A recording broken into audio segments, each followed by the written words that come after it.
سازمان تروریستی افراطگرای حزب نهضت اسلامی در سالهای 90 عصر گذشته با تأثیر بی‌واسطه خارج در اساس تعلیمات دینی و سیاسی سازمان تروریستی بین‌المللی اخوان المسلمین و خمینیسم مذهبی سیاسی به وجود آمده است. رهبریت آن از آغاز تأسیس این حزب هدف داشتند ساختار دولتداری ملی در تاجیکستان را از بین ببرند و به جای آن دولت اسلامی را سازمان دهند. فیلمی که تقدیم شما بینندگان می‌گردد از باب خیانت‌های رهبران و فعالان سازمان تروریستی افراطگرای حزب نهضت اسلامی شهادت می‌دهد.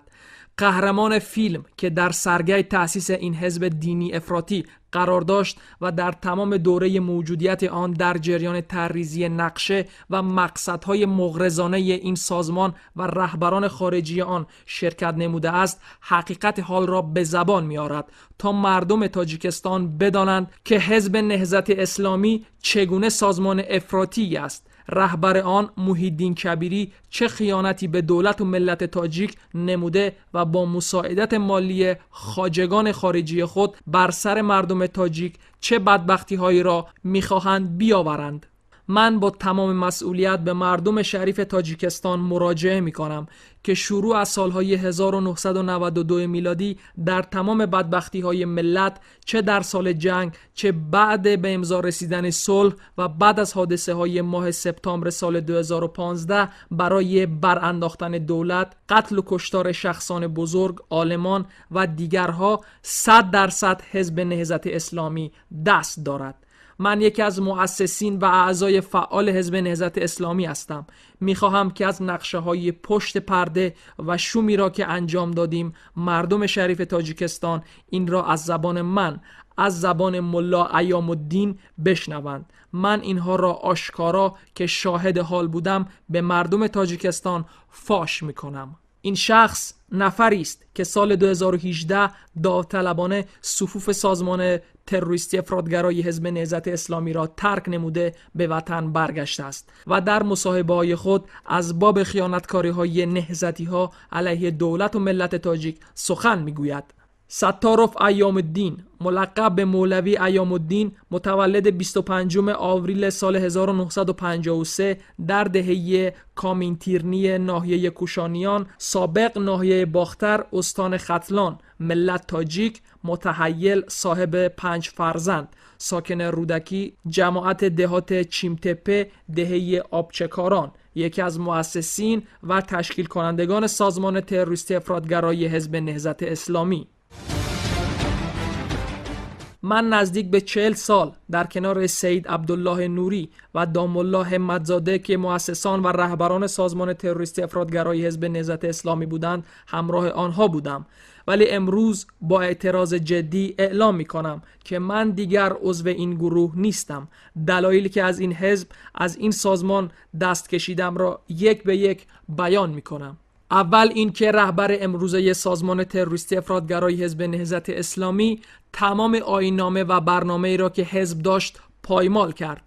در اطراف خود جوانان بی سواد و بی اعتقاد را که آنها در زیر تعلیمات شیعه گونه تربیت یافته بودند جمع کرد. این اولین اعتراض من است. دوم اعتراض من این است که محیدین کبیری اصلاً شخصیت مذهبی نیست. یعنی هدف او احیای مذهب و خدمت به اسلام نیست. او یک تاجر است و برای به مقصدهای خود رسیدن همین حزب را یک وسیله، یک نردبان برای خود تأسیس داد و میخواست که به واسطه همان نام حزب و پرچم اسلام به مقصدهای تجاری خود برسد.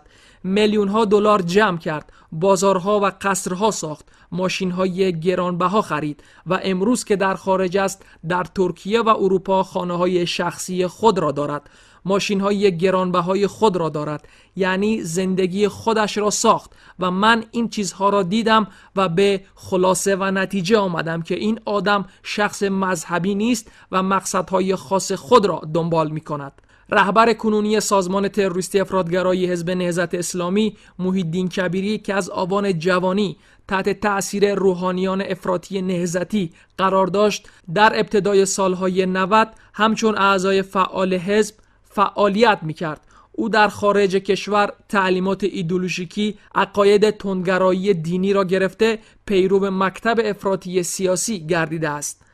محیدین کبیری که همکنون خودش را رهبر سازمان تروریستی افراطگرای حزب نهضت اسلامی می‌شمارد، حزب را به یک حزب شیعه‌گرا تبدیل نمود. اکثریت کسانی که در آن کار می‌کردند عقاید شیعه‌گرا داشتند. ما وقتی که همراه سابقه‌داران نهضت از جمله استاد نوید، دامولا عبدالحی و دامولا عبدالرحیم می نشستیم و صحبت می کردیم، همینطور بین خود گله می کردیم که این محیدین کبیری شاید که جاسوس کدام دولت باشد یا ممکن است جاسوس ایران باشد. امروز من قرض ایمانی خود می شمارم که مردم شریف تاجیکستان را از خطرهای جدی حزب نهضت که رهبر آن محیدین کبیری است و از نقشه‌های شوم خدمات مخصوص جمهوری اسلامی ایران آگاه کنم که آنها در باطن چه نقشه‌های بدی نسبت مردم ما و خاک و سرزمین ما دارند. محیدین کبیری وقتی که در دست نهضتی ها افتاد، آنها او را در زیر تعلیمات شیعه زیر نظر تعلیمات خدمات مخصوص ایران آماده نمودند. بعداً برای آنکه این کار رسمی شود، او را به جمهوری عربی یمن فرستادند تا که او در آنجا تحصیل کند و مردم گمان کنند که او در زیر تأثیر شیعه ها نیست، یعنی برای مخفی کردن عقاید اصلیش به آنجا او را میفرستند، ولی همه مخارج و مصارفش را جمهوری اسلامی ایران پرداخت می‌نمود. سال 1992 رهبران و سرکردگان سازمان تروریستی افراطگرای حزب نهضت اسلامی به سمت جمهوری اسلامی ایران فرار نمودند و تا سال 1997 در این کشور فعالیت تخریبکارانه اشان را از آنجا ادامه دادند. هنگامی در خاک افغانستان قرار داشتند، مهره‌های جنگی خود را با نام جماعت انصارالله تشکیل نمودند. جوانان تاجیک را در پایگاه‌های نظامی تمرین و تعلیمات دینی می‌دادند. اما نهضتی‌ها چگونه فعالیت می‌کردند و سرچشمه پشتبانه مالی آنها کجا بود؟ همه این را ستارف ایام الدین که شاهد حقیقت محض بود به زبان می‌آورد. درباره کمک‌های مالی جمهوری اسلامی ایران این را گفته می‌توانم که با تمام مسئولیتی که در همه دوره‌های فعالیت سازمان تروریستی افراطگرای حزب نهضت اسلامی که در آن زمان رهبرش عبدالله نوری بود و بعداً از دنیا گذشتن او محیدین کبیری رهبری را به دست گرفت، همیشه پیوسته زیر کمک‌های مالی جمهوری اسلامی ایران قرار داشت.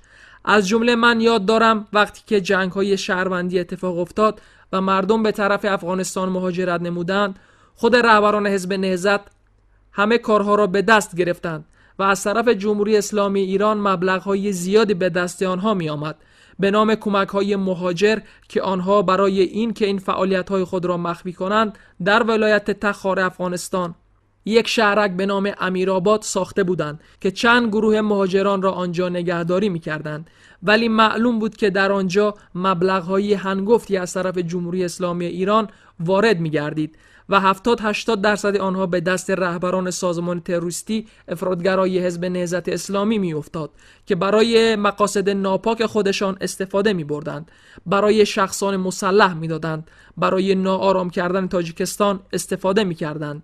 این مواردی بودند که خود سازمان تروریستی افراطگرای حزب نهضت اسلامی هم در آنجا نام اسلامی را گرفته در زیر پرده اینات درآمد و اتحاد نیروهای اپوزیسیون تاجیک را تشکیل نمودند. این هم یک چیز ساخته شده بود. بعدی که سال 1997 صلح شد، آنها آمدند و در اینجا وقتی که دولت تاجیکستان با اتحادیه اپوزیسیون صلح کرد، یک موضوع را باید گفت که دولت تاجیکستان با اتحاد نیروهای اپوزیسیون صلح نموده بود، نه با حزب تروریستی نهضت.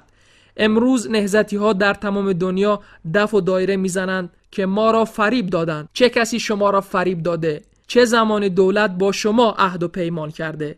با اتحادیه اپوزیسیون صلح کرده بود و به همان عهد و پیمانش ایستاد تا آخر. شرط این بود که دیگر هیچ فعالیت ضد دولتی باید انجام نگیرد. تمام کارهایی که نهضت در سال 2000 به این سو انجام داده است، اگر آنها را یکی یکی ورق بزنیم، هیچ کدام با دستور همان آیین‌نامه و برنامه‌های حزب انجام نگرفته. با پولهای ایران فریبکاری و تخریبکاری را انجام دادند، کشتار انجام دادند، قتل و غارت کردند، در بسیار جایها به فروش مواد مخدر دست زدند، به نگهداری سلاح پرداختند. بعد به امضا رسیدن سازشنامه استقرار صلح و رضایت ملی، صحیفه نو در تاریخ حزب نهضت اسلامی بازگردید. ماه سپتامبر سال 1999 برای فعالیت آن در جمهوری تاجیکستان از نو اجازت داده شد و ماه اکتبر سال 2003 آن همچون حزب سیاسی در کشور از نو ثبت گردید.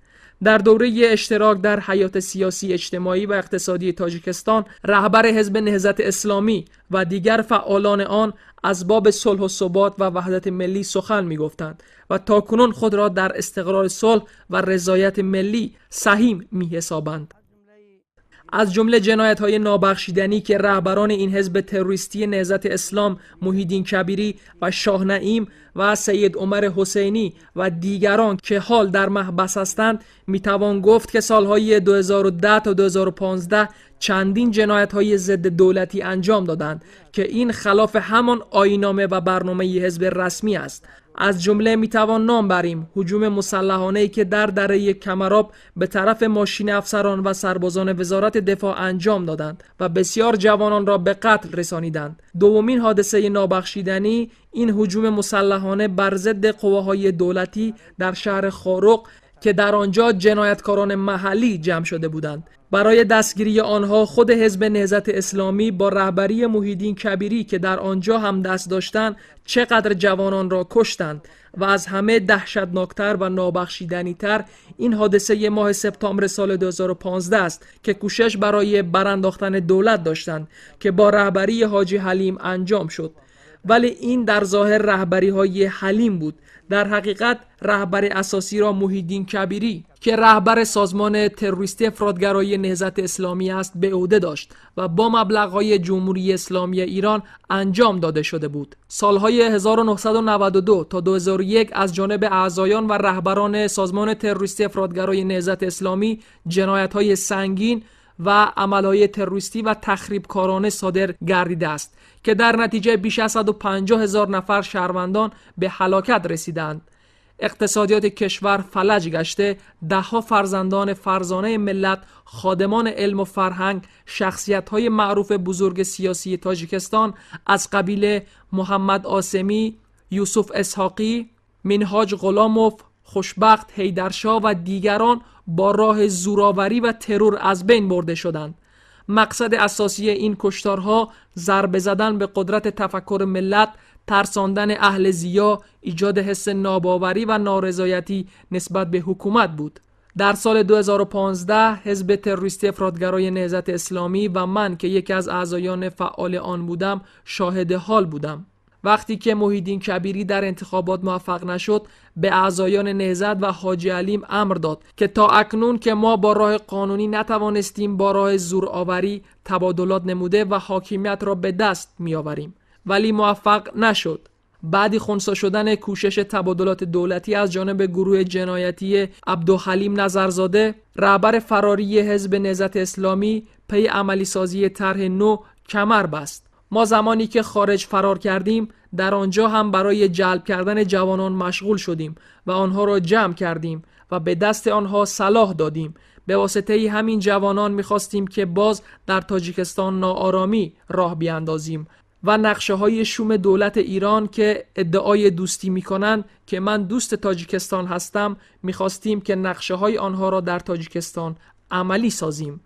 برای عملی نمودن نقشه‌های فاسد خود، محیدین کبیری شخص با اعتمادش کوزوف میرزا رحیم را که مکتب خیانتکارانه سازمان تروریستی افراطگرای نهضت اسلامی را سپری نموده بود، مسئول اجرای دستورات در رابطه به آماده نمودن جوانان تاجیک در خارج تعیین می‌کند.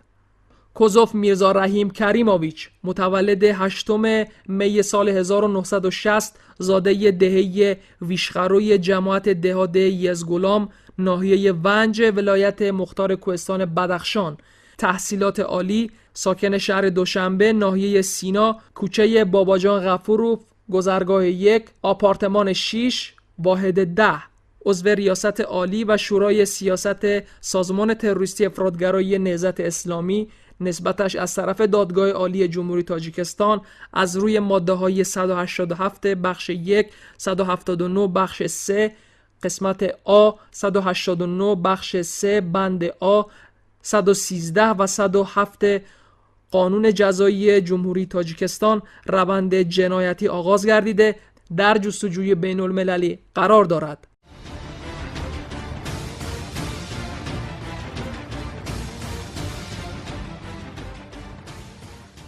من در روسیه در شهر مسکو قرار داشتم.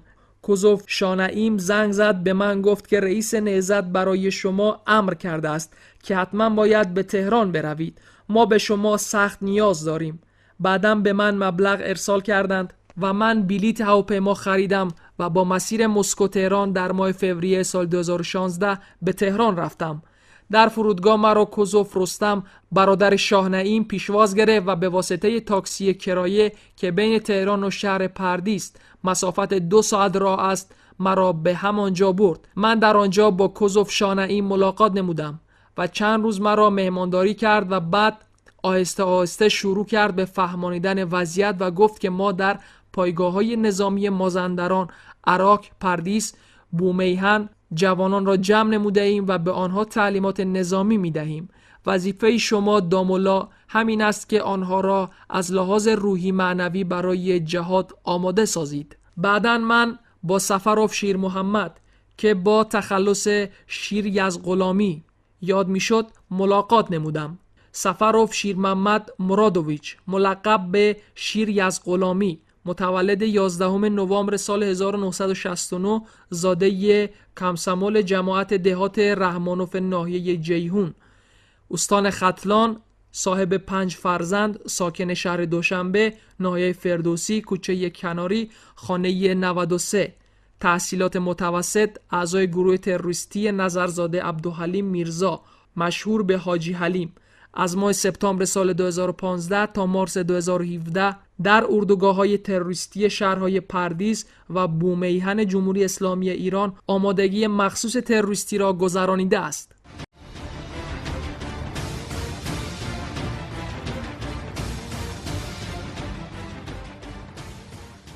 بعدی که من رفتم در آنجا چندی تعلیم دادم. او با همراهی 7 نفر از همان گروه ها با فرمان خدمات امنیت ایران به افغانستان انتقال داده شد که در آنجا میبایست پایگاه‌های نظامی خودش را مستقر میکرد و به واسطه طالبان و دیگر گروه‌های تروریستی که در آنجا جمع شده بودند با آنها ارتباط برقرار مینمود و آماده میشد تا که بعدها دیگر قواها برسند و او داخل تاجیکستان وارد شوند و وضعیت را ناآرام سازند.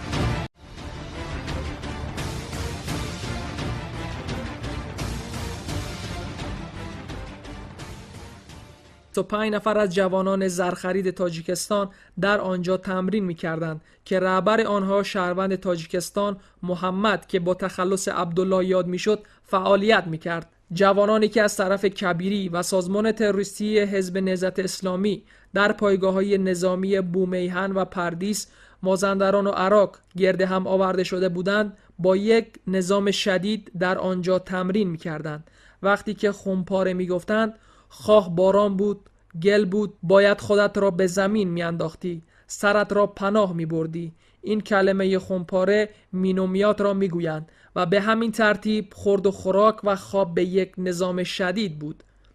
نظام شدیدی که میگفتند این نظام آمریکایی میباشد. از طرف خدمات مخصوص جمهوری اسلامی ایران گاه فیلم‌های آمریکایی را میآوردند، فیلم‌هایی که چگونه هجوم می‌کنند، چگونه شهرها را ناآرام می‌سازند. اینها را نشان می‌دادند، تبلیغ می‌کردند که شما هم وقتی تاجیکستان رفتید همینطور باید عمل کنید، به هیچ کس رحم نکنید. من 100% تصدیق می‌کنم و شاهد حال بودم که آن جوانان گمراهی را که کبیری و پیروان سازمان تروریستی حزب نهضت اسلامی به شهرهای بومیهن و پردیس و مازندران و عراق می آوردند از طرف خدمات مخصوص ایران با یک مبلغ‌های ناچیز دستگیری می شدند که آن مبلغ 750,000 تومان ایرانی بود که در شرایط ایران به قول خودشان یک مبلغ بخور و نمیر بود که انسان می تواند یک نان خشک را بخورد، اما در اصل برای حزب تروریستی نهضت اسلامی مبلغ‌های هنگفتی 100,000 200,000 دلار جدا می‌گردید که اکثریت آنها را خود محیدین کبیری و کوزوف میرزا رحیم می‌گرفتند تا که در اروپا رفته بر ضد دولت ما همان تخریب کاری‌های خودشان را ادامه دهند.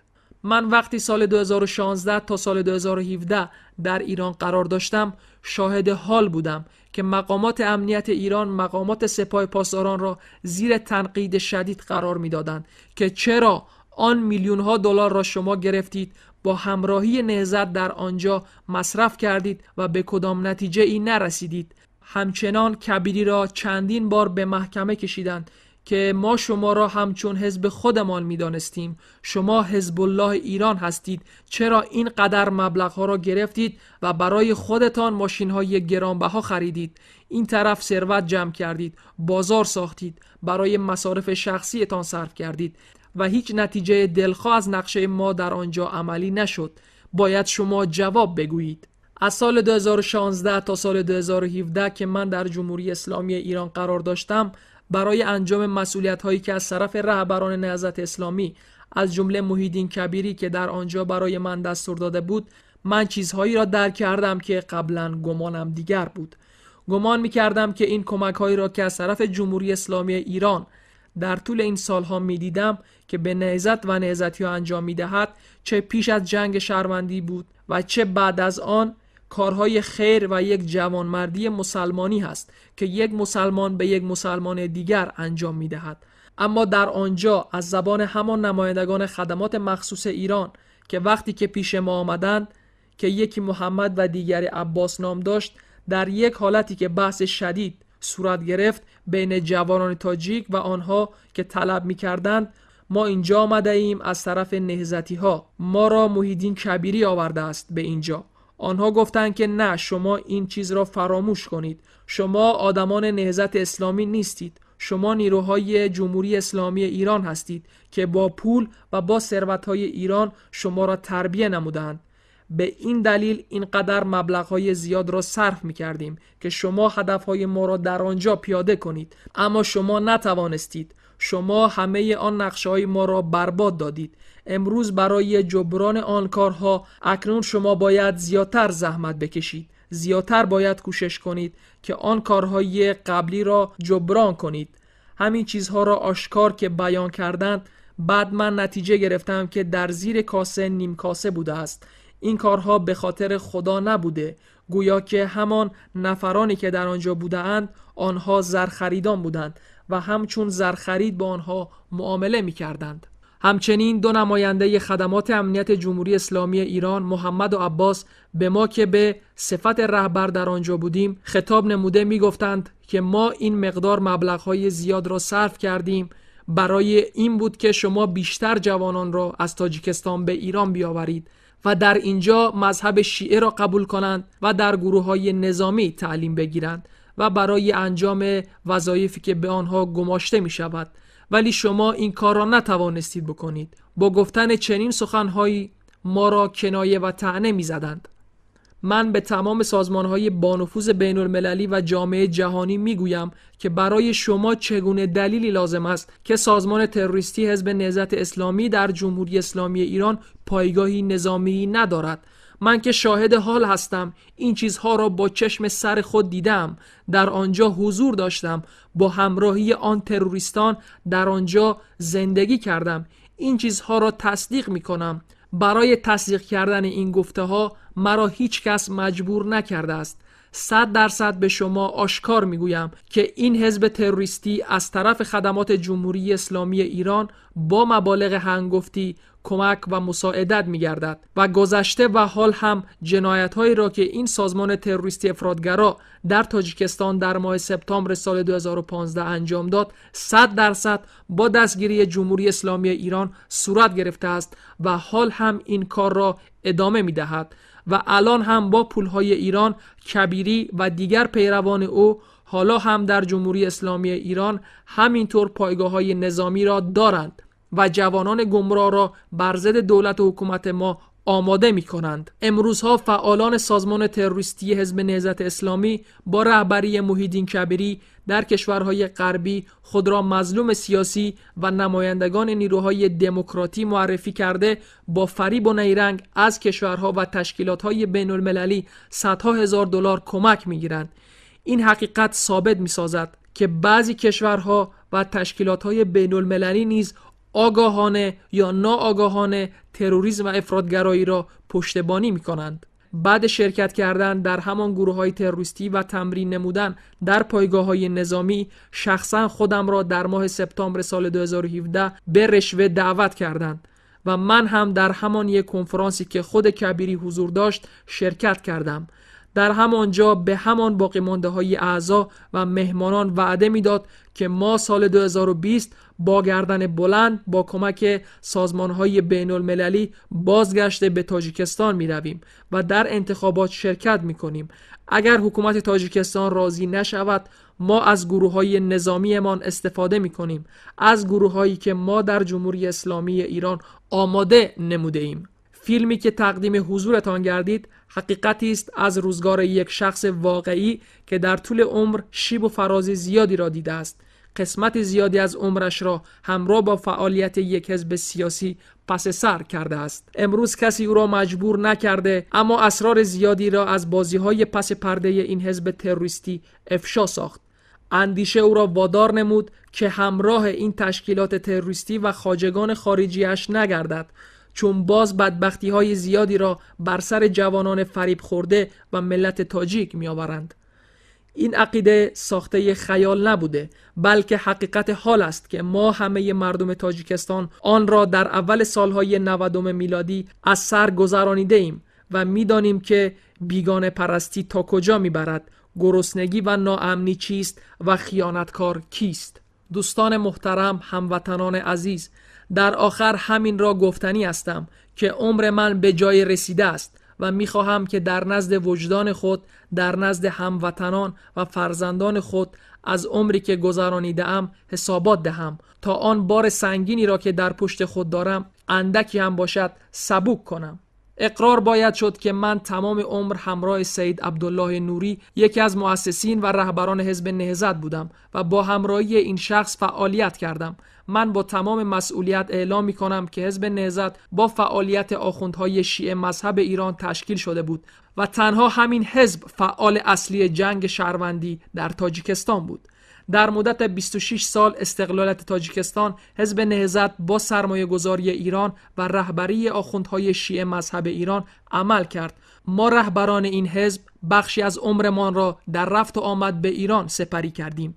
من شاهد اینم که ما رهبران حزب نهضت با میلیون ها دلار جمهوری اسلامی ایران کارخانه و کارگاه‌های شخصی ساختیم و برای خود زندگی آسوده ایجاد کردیم، اما برای جمهوری تاجیکستان تشنج و ناآرامی را به بار آوردیم.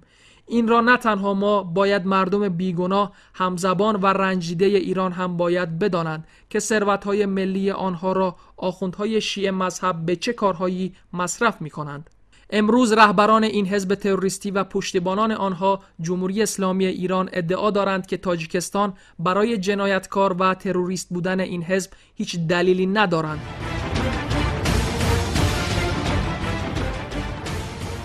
برادران، من شخصی هستم که 30 سال همراه رهبر این حزب بودم و در تمام کارهای آنها فعالیت داشتم. در افغانستان، در ایران، در تاجیکستان، در هر جایی که اردوگاه‌های تروریستی نهضتی بود، در آنجا فعالیت کردم. جوانان را با دستور رهبران حزب برای ترور کردن و برای ناآرام ساختن تاجیکستان آماده کردیم. تنها همین شاگردان ما آمدند و سیاستمداران، دولتمردان، مردم بزرگ تاجیک را کشتند. باز از این بیشتر چه دلیلی لازم است؟ این را من اقرار می کنم کسی که این چیزها را با چشم خود دیده است. همان شاگردانی که ما در آنجا تربیه می کردیم می آمدند و در همین تاجیکستان تاجیک کشی می کردند. دیگر برای شما بیشتر گفته های من چه چیزی لازم است؟ کسی که این کارها را با چشم خود دیده و با فعالیت خود همین کارها را انجام داده است. شما مگر مردنی نیستید؟ چرا دیده و دانسته دروغ می گویید؟ حقیقت را نمی بینید؟ فقط دلارهای ایران این رهبران نهضت را کور کرده است. ببینید امروز دستبند به دست من نیست، دستهایم باز است. من در آزادی هستم. هیچ کس مرا برای گفتن این سخنها مجبور نکرده است. من آشکار و بی پرده حرفهایم را میزنم تا که همان کارهایی را که پیشتر در حق ملت خود، در حق دولت خود کردید، بار دوم نکنید. یک بار تاجیکستان را سوریه کردید، بار دیگر نکنید. ای رهبران حزب نهضت، امروز ببینید که من در آزادی هستم. من آزاد زندگی می کنم. کسی بالای من فشار نمی آورد. همراه زن و فرزندانم آسوده هستم. از تمام خدمت‌های معیشی که در این سرزمین گلگل شکوفان هست من استفاده می کنم. در هوای پاکیزه آن نفس می کشم. زندگی می کنم. اگر باوری ندارید بیایید و ببینید. نماینده خودتان را بفرستید. بیاید و ببیند. شخصا من در کارهای تروریستی شرکت نکردم. دست من به خونی آلوده نیست. اما من افسوس میخورم که از جمله مبلغین و ترغیبگران این حزب خون آشام بودم. نیرنگ‌های این حزب حالا در پیش است. آنها نیت‌های بد دارند. تا آن دمی که این حزب خائن وجود دارد، جمهوری اسلامی ایران به دست رهبران این حزب نقشه‌های بد خودشان را برای ناآرام ساختن تاجیکستان با هر نام، با هر شعار، به هر شکلی استفاده می کنند. جوانان تاجیکستان باید که فریفته این حزب خائن نگردند و دوم باره در دام این حزب خائن نافتند. من اشتباهات خودم را هرگز نمی بخشم، ولی از فرزندان و مردم شریف تاجیکستان هزاران بار عذر می خواهم. ما اشتباه کردیم. عمر خود را با همراهی این حزب نهضت بیهوده صرف کردیم. خیانت کردیم. گمراه شدیم. ولی حقیقت‌های زندگی چشم مرا باز کرد و من به اشتباهات خود پی بردم. حقیقت تلخ است، ولی باید آن را اقرار کرد. صفت جوانمردی همین است که انسان به اشتباهات خود باید اقرار کند و من می‌خواهم بگویم که ما خطا کردیم. در آینده دیگرها خطا نکنند و به این سرزمین، به این خاک و به این آرامی کشور بار دیگر خللی وارد نگردد.